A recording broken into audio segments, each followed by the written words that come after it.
Welcome back, it's 9, and today we have a bunch of content to go over. We are going to be talking about the PlayStation 5's configuration and why the decisions were made, as well as the reason for the size of the console. We are going to be talking about PS5 and what the retail versions could have available in terms of storage space, and we also are going to be talking about how GameStop will likely be pushing the Xbox Series S and X harder over the PS5 and why that is. And lastly, we're going to be talking about the Microsoft's initiative team hiring 2 former Naughty Dog staff. Now, before we get into that, if you haven't subscribed already, please hit that subscribe button, hit that notification bell to get notified about all my upcoming videos, and hit the like button. It helps the channel a ton. Now, let's get right into this, starting with this article that comes from WCCFtech.com titled PlayStation 5 Configuration, Clocks, and Hardware Shape were decided 2 years ago.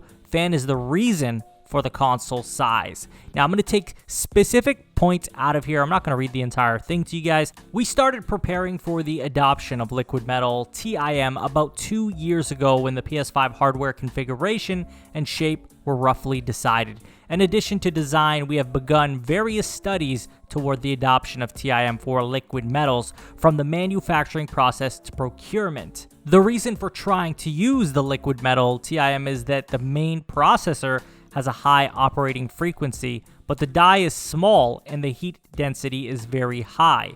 In particular, the heat density of the SoC during games is much higher than that of the PS4, he said.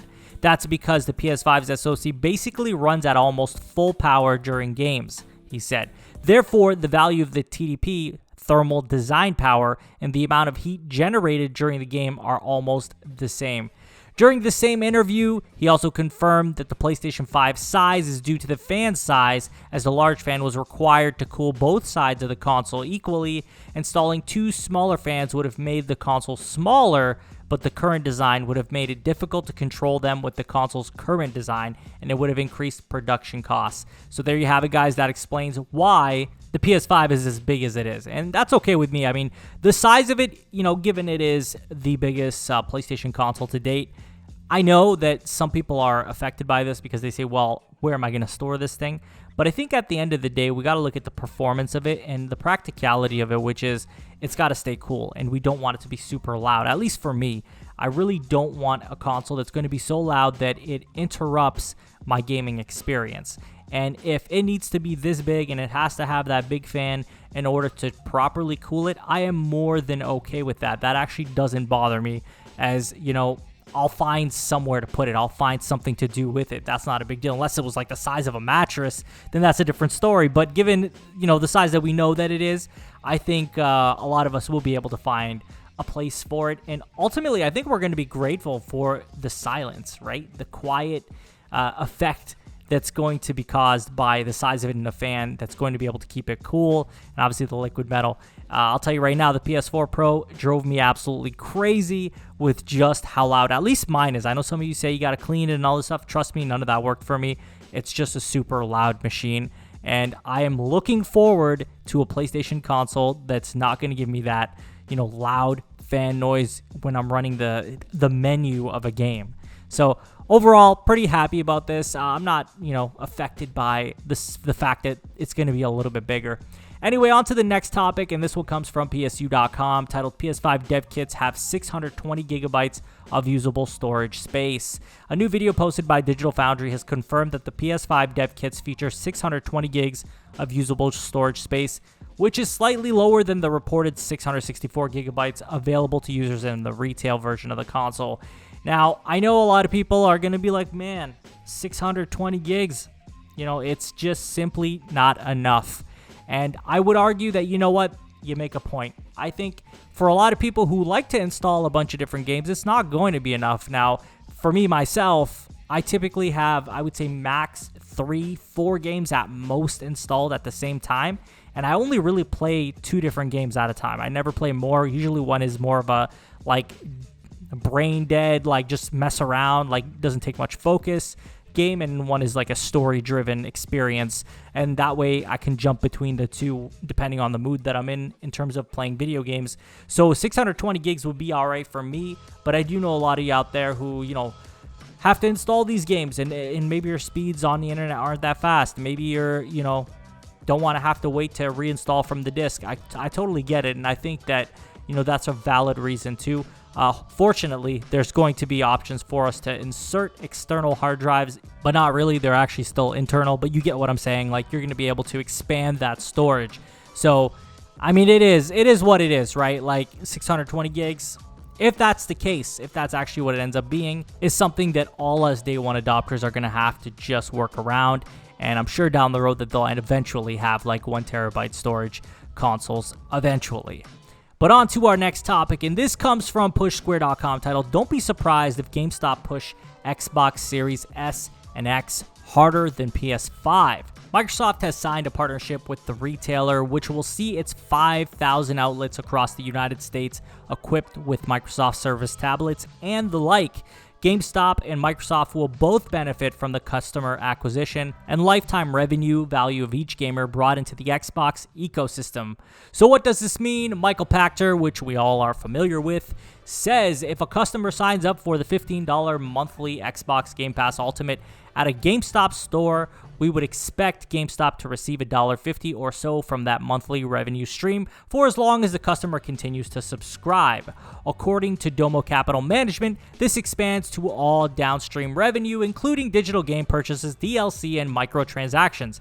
In theory, then if GameStop sells you an Xbox Series S or X, it stands to earn a share of the revenue from all digital purchases made on that Xbox for the lifetime of the console, which is absolutely huge. Which is exactly why we're going to see GameStop push the Xbox sales over anything else, right? It's in the company's best interest, right? They are going to make the most money if they sell you Xbox consoles rather than PlayStation consoles. So don't be surprised if you go to GameStop and they're trying to push you on an Xbox. And if you want an Xbox, that works out well. But I'm just saying that, back in the day when I used to go to GameStop to buy things, every now and again, they would kind of try to pressure you into doing certain things or buying certain things to increase their bottom line. So yeah, that's interesting to see that Microsoft decided to go that route. I don't want to say for sure that this is really going to move more Xbox units. I will say that this is definitely going to help move more Xbox units, but if people want a PlayStation, they're going to buy a PlayStation.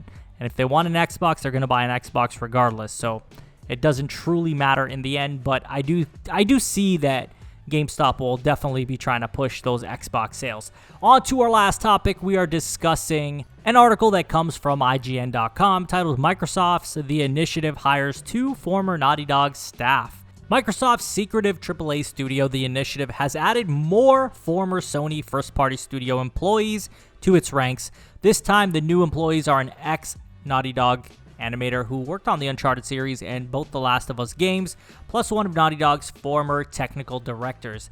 Lee Davis, formerly Naughty Dog's head of Melee Animation, has been appointed as the initiative's lead gameplay animator. Lauren Garcia, who was previously Naughty Dog's character shading technical director, is now senior shading technologies at Microsoft's self-described quadruple A studio. So here's the thing. They're picking up all this talent, obviously Sony talent, because we know that they make the best games. And then they're also, claiming a quadruple A developer. Like, they're saying that this is it. This is where you'll meet the highest of quality gaming ever with this studio, right? So they're really hyping it up, right? Bringing it to the top, making us believe that this is going to be something never seen before. This is going to be a revolution in gaming, right? And I feel like, number one, that's dangerous, right? Because they are setting expectations so high that it's almost unattainable. They're not going to be able to satiate people's expectations. They're just not. I don't think they will be. I could be wrong, mind you. I do think that the initiative is going to have a very high-quality game. We don't know what they're working on. There's some talks of Perfect Dark. God, if they work on Perfect Dark, yeah, that's a missed opportunity. Why would you work on Perfect Dark? I think if they're going to work on something, it's got to be a new IP, and it's got to be something revolutionary because of all the claims that are being made, right, and all the talent that they're picking up. I would hope to see something that we've never seen before, like something top tier, and that's kind of what everyone else is expecting because of all the talk around it and all the hype around it, and we haven't seen anything yet. So I hope when we do see something that it's going to be like mind-blowing, especially with all the talent that they've picked up. So it'll be interesting to see what happens with Microsoft's The Initiative. Now I'm going to pass this on to you guys, and I want to ask you a couple questions.